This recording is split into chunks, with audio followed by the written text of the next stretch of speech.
tous, hello. This press conference regarding the situation in Ukraine is being held in the Sir John A. Macdonald Building in Ottawa on Friday, February 25th. I'm the moderator, Greg Quinn with Market News International. Avec nous aujourd'hui le Premier ministre Justin Trudeau, la ministre des Affaires étrangères Mélanie Joly, also with us Deputy Prime Minister Chrystia Freeland, Minister of Defence Anita Anand, Minister of Immigration Sean Fraser, and Minister of International Development Harjit Sajjan. For those who are dialing in, I remind everyone to stick to best practices to minimize outside noise. We should have something like 10 minutes for questions with the Prime Minister and perhaps another 10 with the other ministers after that. That housekeeping done, let's begin with opening remarks from Mr. Trudeau. Prime Minister, the floor is yours. Thank you very much. Bonjour tout le monde. Good afternoon. Welcome to the 5th daily press conference of this week with me. I'm joined here today by Minister Joly and virtually by Deputy Prime Minister Freeland and Ministers Anand, Fraser, Sajjan to announce further measures in response to the tragedy in Ukraine. The world is witnessing the horrors of President Putin's war of choice. This is a brutal, needless attack on a sovereign, democratic country. It is an atrocity for Ukraine's over 40 million innocent citizens and for the world. Le mépris du président Poutine pour la liberté, la démocratie, le droit international et la vie humaine doit avoir des conséquences. Plus tôt aujourd'hui, j'ai eu une rencontre avec nos alliés de l'OTAN. J'ai aussi eu un appel avec le Premier ministre britannique Boris Johnson pour parler de nos actions concertées en réponse à la situation qui se détériore rapidement. Comme on l'a fait clairement savoir, le Canada, avec ses alliés et ses partenaires, est prêt à intensifier sa réponse et à imposer des conséquences encore plus lourdes au président Poutine et à ceux qui l'aident. Today, Canada is announcing our third set of severe, coordinated sanctions. First, we will be imposing sanctions on President Putin and his fellow architects of this barbaric war, his Chief of Staff and Foreign Minister Sergei Lavrov. These men bear the greatest responsibility for the death and destruction occurring in Ukraine. Additionally, I am confirming Canada's support to remove Russia from the SWIFT payment system, a critical part of the global banking system. We've made it clear that all options are on the table when it comes to imposing steep costs on Russia's unjustified and unprovoked invasion, and that includes taking steps to exclude Russia from making financial transactions around the world. Excluding Russian banks from SWIFT would make it even more difficult for President Putin to finance his brutalities. Canada is also announcing that we will levy additional sanctions on Belarus and its leaders for abetting President Putin's invasion of a free and sovereign nation. These will target 57 individuals and are in addition to the dozens of existing strong sanctions already leveled against Alexander Lukashenko's regime for their repeated, systematic human rights violations and decades of oppression of their own people. Aujourd'hui, le Canada annonce une troisième série de sanctions concertées. Ces sanctions visent le président Poutine, son chef de cabinet, ainsi que son ministre des Affaires étrangères, Sergei Lavrov. Elles visent aussi le régime du Bélarus, qui a facilité cette invasion. De plus, on annonce également que le Canada appuie fortement le retrait de la Russie du réseau bancaire SWIFT. Le coût humain de cette crise est énorme. Le monde est témoin des scènes tragiques de bombardements et de déplacements massifs. Le président Poutine provoque une crise de réfugiés en Europe. Je sais qu'il est dans la nature des Canadiens de vouloir aider. Les Canadiens sont toujours prêts à faire leur part et à être généreux pour les gens les plus vulnérables. Alors aujourd'hui, on annonce que notre gouvernement va donner une somme équivalente pour chaque dollar donné à la Croix-Rouge canadienne en réponse à la crise humanitaire en Ukraine, jusqu'à concurrence de 10 millions de dollars. Today, we are announcing that our government will match every donation you make to the Canadian Red Cross Ukraine Humanitarian Crisis Appeal, up to $10 million. This money will go directly to supporting relief efforts in the region. This is in addition to the $50 million for development humanitarian aid previously announced and the $620 million in sovereign loans we have made available to Ukraine's government. On a more personal note, let me just say that I've had the pleasure of getting to know Vladimir Zelensky, the president of Ukraine, quite well over the past number of years. Like I told him when we spoke yesterday, I am inspired by his resolve and his devotion to his country. He is the embodiment of the courage of Ukrainian people, and just like him, Ukrainian people are showing incredible strength and resilience. President Putin's war on Ukraine is a war on freedom, on democracy, and on the rights of Ukrainians and all people to determine their own future. President Putin has opened the darkest chapter yet in his assault on the Ukrainian people, but he has made a grave miscalculation. People around the world, including in the streets of Moscow and St. Petersburg, are standing against his brutal and unnecessary war. They are standing with Ukraine, as are all of us. Canada, and increasingly the world, stand united and unwavering in our support of Ukraine. Merci. Thank you, Prime Minister. We'll turn to questions now. I'm hopeful to get two in the room and at least one on the phone, and we'll start with Madeleine Blais-Morin, Radio-Canada, et then, I believe, Rachel Haynes, CTV. Madeleine. Monsieur Trudeau, le premier ministre Ford a dit qu'il fallait accélérer l'accueil de réfugiés en disant qu'il y aurait au moins 20 000 emplois disponibles pour eux. Le gouvernement Legault a dit qu'il était prêt à ouvrir ses bras aussi aux réfugiés. Avez-vous une cible chiffrée d'accueil de réfugiés ukrainiens et un plan pour l'atteindre?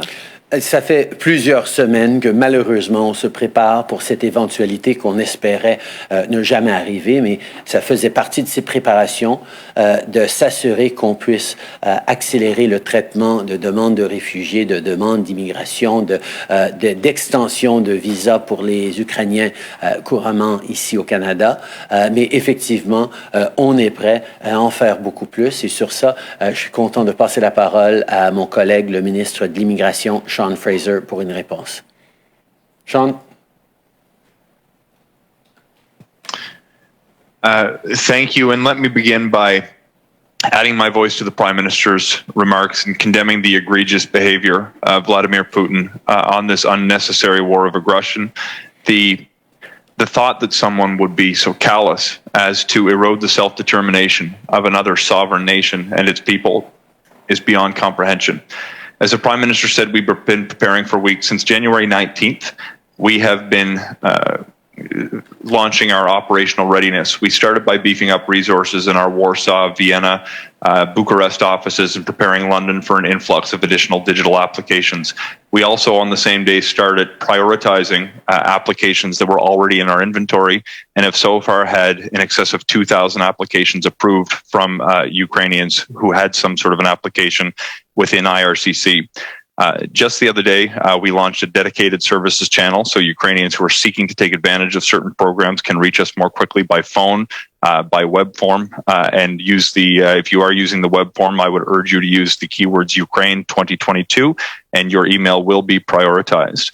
We've also launched new measures already for Ukrainians who are already in Canada that will make it easier for them to stay by extending their temporary status and issuing work permits to them so they can provide for themselves while they are here. We have taken nothing off the table for looking for additional solutions, as we will be looking to do the very Canadian thing of helping those in need, and in particular the people of Ukraine who have some of the strongest people-to-people ties of any country in the world. When I look at the fact that there are more than 1 million Ukrainians in Canada today, this is something that we should do. It's something that we will do. Le Centre pour la sécurité du Canada presse les organismes à renforcer leur défense en ligne dans la foulée de l'attaque en Ukraine. Est-ce que vous faites un lien avec la panne des systèmes informatiques de l'aluminerie Alouette et est-ce que ça vous préoccupe? On sait très bien depuis très longtemps que la Russie utilise des moyens de cyberattaque pour essayer de déstabiliser les démocraties à travers le monde. Le Canada est fortuné d'avoir des experts en cybersécurité égal à n'importe qui dans le monde. Nos centres de cybersécurité sont excellents et sont en train justement de travailler pour faire des suivis sur les attaques qu'on reçoit, mais aussi pour prévenir d'autres attaques. Je peux vous assurer que tout est en train d'être fait pour assurer la sécurité des Canadiens, physiquement bien sûr, mais aussi dans le monde virtuel et dans nos systèmes informatiques. On va continuer d'être vigilants pour assurer qu'on protège bien les Canadiens en ligne. Hi, Prime Minister. Rachel Haynes from CTV National News. In your remarks, you spoke about being inspired by President Zelensky's courage and resolve. He has spoken about being on Vladimir Putin's hit list and is preparing for that as a possibility as Russian troops move in. Do you believe that the additional sanctions that you are announcing today will be enough to prevent that from happening? The world has responded in an unprecedentedly united and coordinated way to respond to Vladimir Putin's grave mistake. He has underestimated the resolve and the ability of Western democracies to stand up to defend not just our friends, but our values, our principles, and indeed the unprecedented period of peace and stability that has lasted over 75 years because of the rules and systems we put in place following World War II. Putin has chosen to upend 75 years of peace by invading a peaceful, unprovocative neighbor, and we are responding strongly and in a united way. The courage that President Zelensky and indeed all Ukrainians are showing in standing up to defend their homelands, to demonstrate that Vladimir Putin is wrong in the choice that he made, is inspiring. And with the sanctions that we're bringing forward on Vladimir Putin personally today, not just Canada, but other countries around the world, we're demonstrating that Putin's own personal wealth and his wealth that is being cared for by others is at significant risk because of his terrible mistake. And as a follow-up, in your remarks, you also mentioned trying to get Russia out of the SWIFT system in Europe. When you just answered me talking about a united and coordinated approach, but there are a number of European countries who aren't willing to take that step yet. So what is your message to those countries who have not shown that same interest in kicking Russia out of SWIFT? Russia has demonstrated a callous disregard for the systems and indeed the peace that we have fought for and won over the past 75 years. Peace that led to, yes, unprecedented safety and security for citizens in Europe and indeed around the world, but also led to unprecedented prosperity and growth for people in Europe and around the world.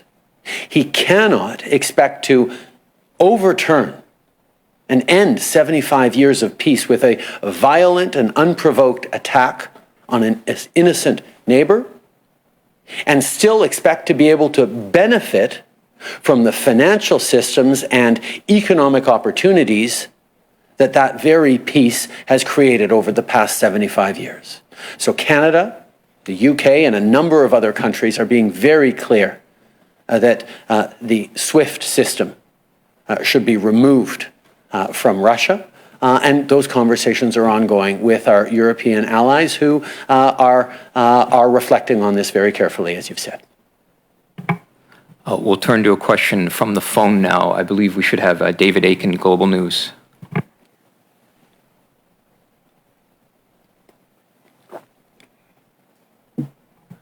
My apologies. It looks like Émilie Bergeron, La Presse Canadienne.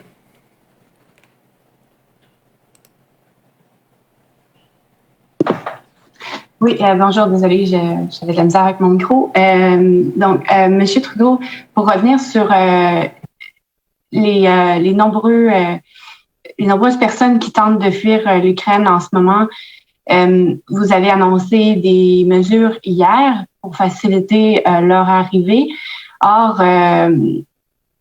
quand même, avec ce qui s'est passé en Afghanistan, certaines personnes pourraient douter que ces mesures-là soient suffisantes, pourraient craindre qu'un scénario pareil à ce qui s'est passé en Afghanistan se reproduise dans ce cas-ci aussi.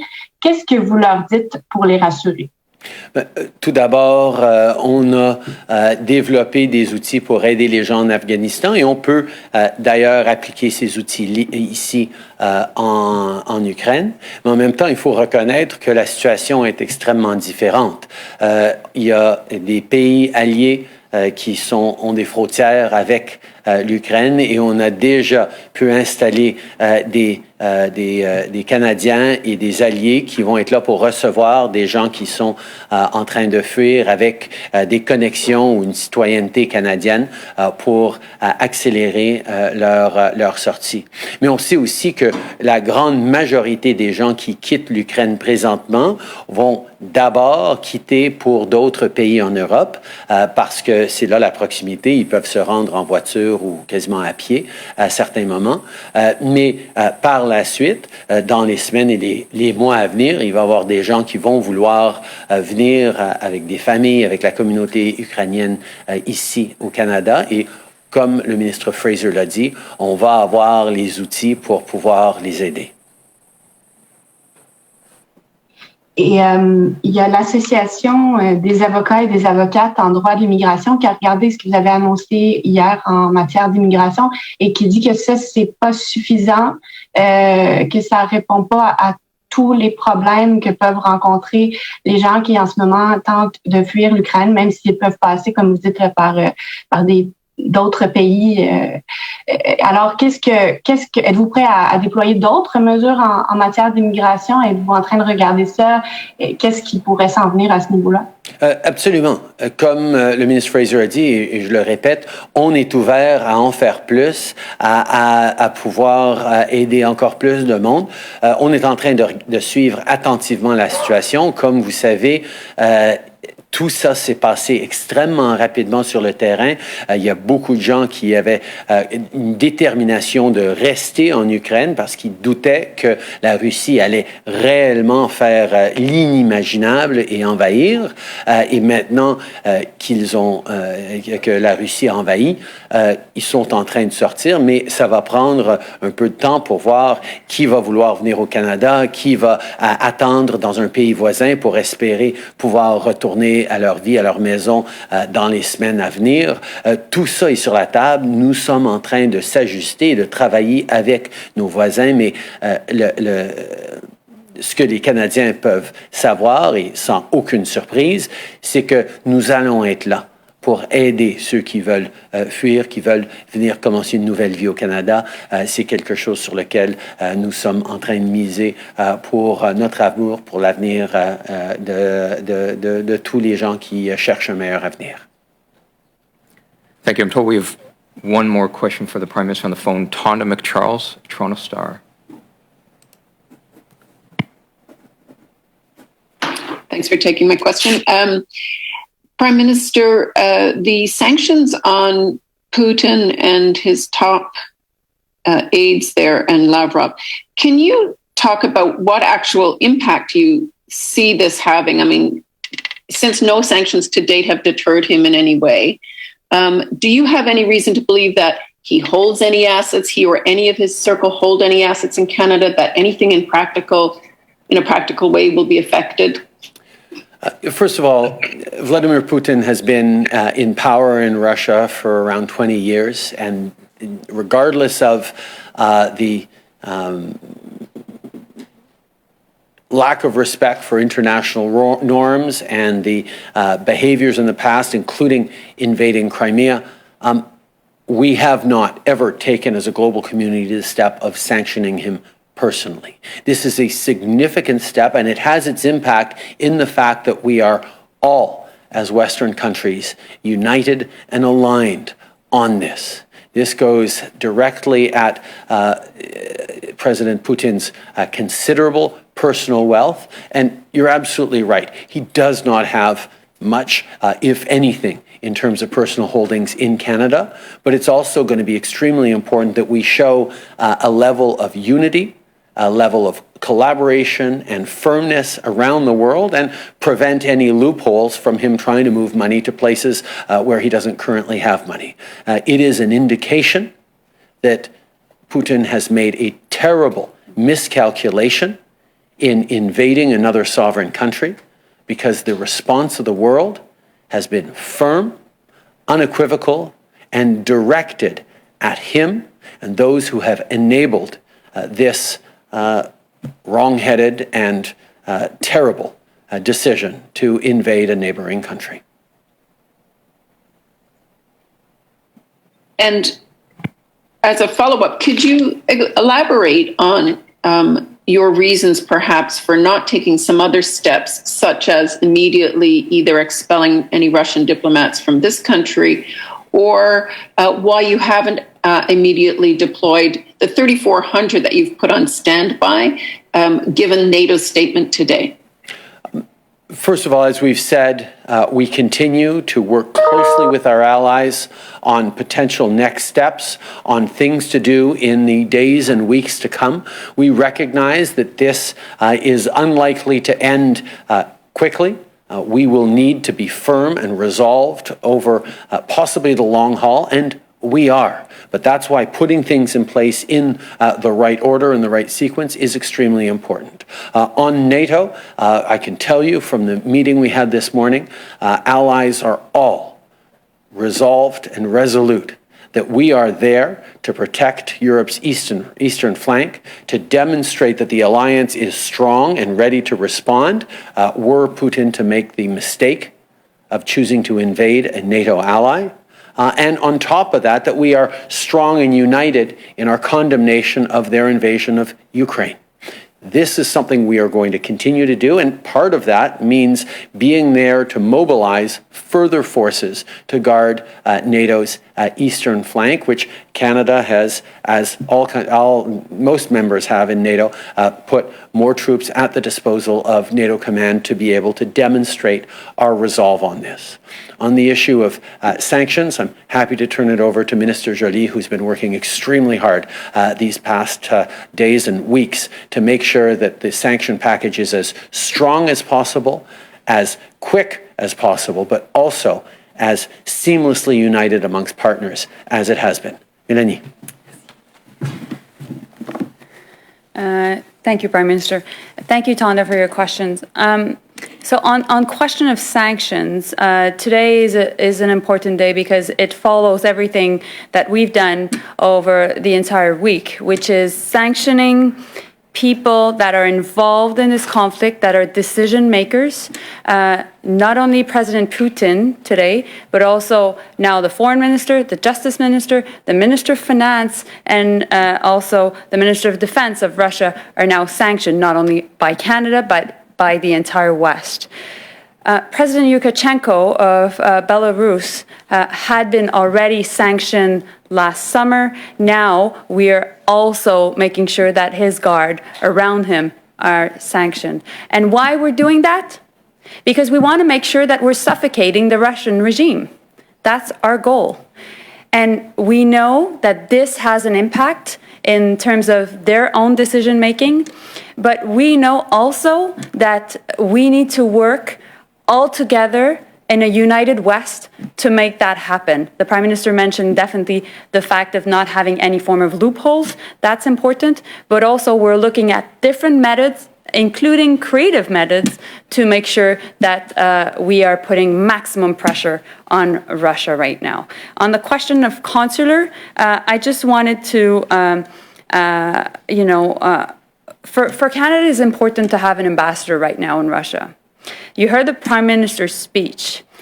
It is important for Russians to understand what is happening in Ukraine. The Deputy Prime Minister spoke in Russian yesterday, talked to the people in Russia. It is important that we reach out to them. 2,000 protesters were arrested by the Russian regime yesterday.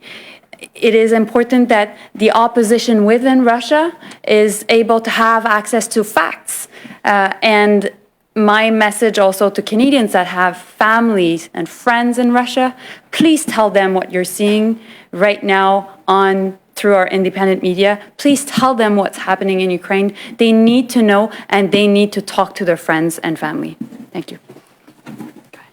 Thank you. I believe that should be all the time we have with the Prime Minister today. Thank you, Messi. We will turn to time with other ministers now, and I believe we have Mylène Clette, La Presse, and then I'll turn to the phone for Ashley Burke, CBC. Bonjour. Ma question est pour Monsieur Fraser. I'm sorry, I don't know if you speak French or not. I'll ask